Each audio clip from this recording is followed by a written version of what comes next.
হয়ে গেছে, তোমাদের দাদাভাই খেয়ে অফিস চলে গেছে, আর সোনাইয়ের বাবার সবারই খাওয়া হয়ে গেছে। আমি এখন খেতে বসেছি। কি কি নিয়েছি দেখো আইটেম। এখানে করেছি লাউ শাকের চচ্চড়ি, শিম দিয়ে, আলু দিয়ে, বেগুন দিয়ে, বড়ি দিয়ে, নিরামিষ চচ্চড়ি। এখানে তোমাদের দাদাভাই করেছে, দেখে বুঝতে পারছি কেন লাল লাল।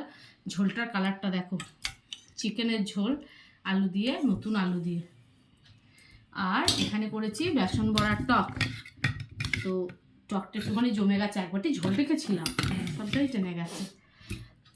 তো এই দিয়ে আজ দুপুরবেলায় খাবো। তারপরে হচ্ছে যে কি বলবো, রান্নাঘর পরিষ্কার করতে হবে। তোমাদের দাদাভাই চিকেন করেছে, আর ও রান্না করা মানে তো রান্নাঘরটা আমার যা করে রাখে।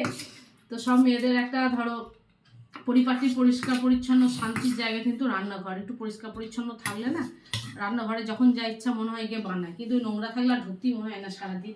খেয়ে এখনো টেবিল গুছাবো। তো চলো, আজকে তোমাদের বৃষ্টির দিনে কার কার বাড়িতে কী কী মেনু হলো অবশ্যই জানাবে। আমাদের তো এই মেনু। এবার